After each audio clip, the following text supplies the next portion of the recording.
Greetings and welcome back to another episode of the Aaron Jacobs Podcast. I'm Aaron Jacobs, a former public school band director in the state of Ohio for the last 15 years, 10 of which were spent in Avon, west of Cleveland.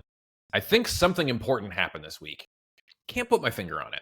Okay, I'm going to stop being a complete jackass. Of course, we had a massive, historic election. Every 4 years when it's a presidential election, especially if there's two new candidates, it is a massive deal.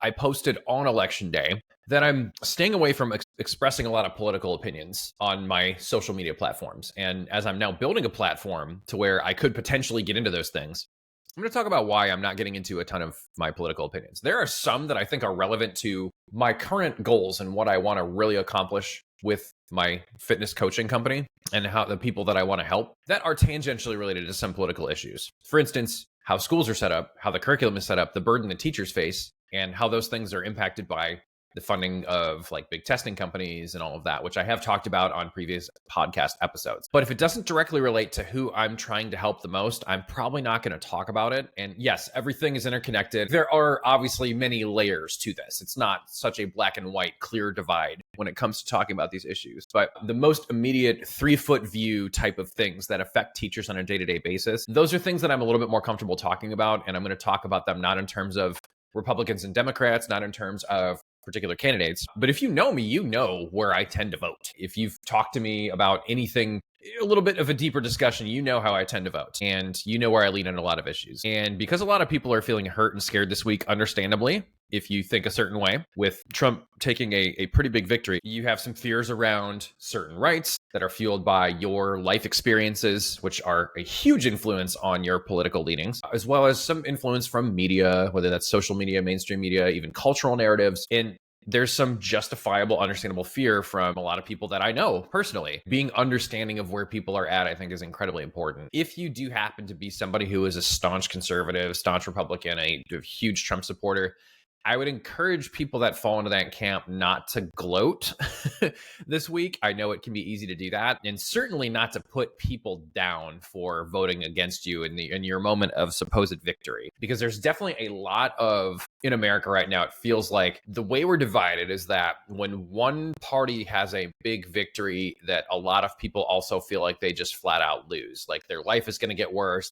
Without unpacking any particular issues to a great degree, I think some of that may be true and some of that may be overblown. And because people have all these fears around what could potentially happen in the next 4 years, because ultimately it's more important to me that I provide as much value and inspiration and know-how through my content to people to just help them live a better life. That's the part that I can do as a coach. And I have appreciated so many people sending me messages that they found my content helpful, my meal ideas inspiring. And that to me is more important than convincing someone to vote a certain way or vote for a certain candidate. And I would even go so far as to say is if I can continue to provide more free value to people that I know that potentially will disagree with me on political issues, the likelihood that we're going to have a rational discussion around something that we might disagree upon politically is going to be that much higher. And so many people these days on social media take the tact of trying to convince somebody else of their opinion by putting other people down, right? The old ad hominem attack. Boy, are those not helpful at all.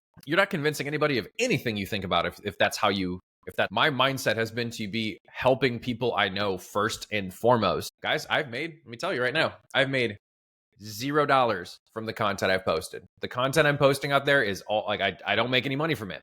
It is all to help get the word out about how we can live a better life. And if we all took a little bit more of a help each other first mindset, our ability to solve bigger problems, I think, would be that much better. On top of that, here's where I will get slightly political. When we have a country as metabolically unhealthy as the United States, the food supply being overwhelmed with processed garbage that people overconsume and dump a bunch of calories into their body that they don't burn off and don't need. They're not achieving homeostasis.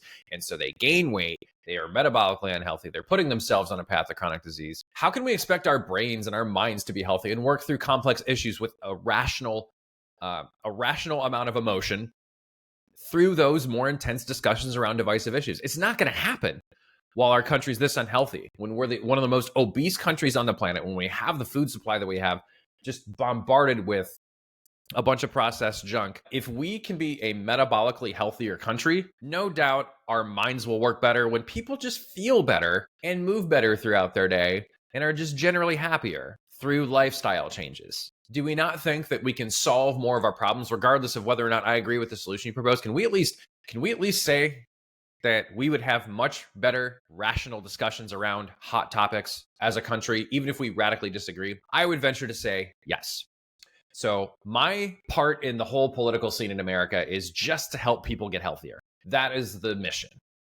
And if we can get people to be healthier and happier in their personal lives through lifestyle changes where they feel more in command of who they are becoming the best version of themselves, taking charge of their diet, making better decisions, being in control, being more active, getting more sunlight, and eating more whole foods. You don't think that everyone's mental health is going to improve and then our political discussions will improve? When we have a lot of very fearful people, right? It's totally justifiable with the amount of unhealth we have. If you are on the path for chronic disease, you being naturally fearful is very likely. And if you're on the path to chronic disease, being fearful of the cost of that down the road, being fearful of how you're going to feel, working through how that's going to affect your life later on. I mean, that's all sitting in the back of a lot of people's minds, whether they want to talk about it or not, and whether they realize and they want to bring their subconscious to the forefront. That's in a lot of people's minds. And if you think that that doesn't feed into how we interact with one another in America or on social media with each other and how we treat each other, boy, I think that you've completely just missed a whole component to our political discussion. So my philosophy around politics right now, not saying this will never change, is I'm going to stay away from talking about issues in a way that is really divisive, even though I have probably some very divisive opinions on certain issues. I'm going to stay away from talking about them because I do not want anything to get in the way of me helping as many people as possible. If I say something that is inflammatory and turns off somebody to me and they think that I'm a horrible person because of a political opinion I hold, and it's somebody that I could have otherwise helped, then I have failed as a coach. And frankly, I think if we're going to have discussions around those topics with people that you disagree with, if you help somebody, they're more likely to be open-minded with you. And if we all take those steps in our lives, now more than ever, because there's a lot of scared people out there right now. If you are a Trump supporter, if you are a conservative person, do not gloat and don't put people down right now. Don't shame people or make people feel dumb for voting for Kamala Harris or voting for Democrats. Don't do it. It's not helpful. Be helpful to them. If you see that people that are like right now panicking, in distress, the last thing you should do, even if it's over politics and even if you think that everything they think is wrong, the last thing you should do is make them feel stupid or make them feel worse, which may make their mental health worse, which makes our country worse. We all have to put up with each other, man. We're all on the boat together in America, man. All kinds of different people. And just remember, your actions have a ripple effect out to the world. If you are fearful of other people and you hate them for what they think, I would tell you this. As someone who coaches people and unpacks the why behind people's decisions, maybe ask them why they think what they think. Find out their life experiences, what influenced them to feel the way they feel. And maybe if you get to know one another on a personal level, rather than just going, here's some statistics and facts and figures, and here's why you're stupid. Let's go to the human side of each other, and maybe we'll find ways to solve our problems faster and with less animosity.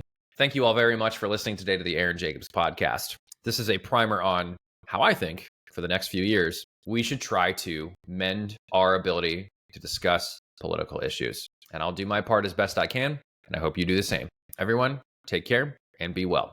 And look out for each other, even if they disagree with you politically.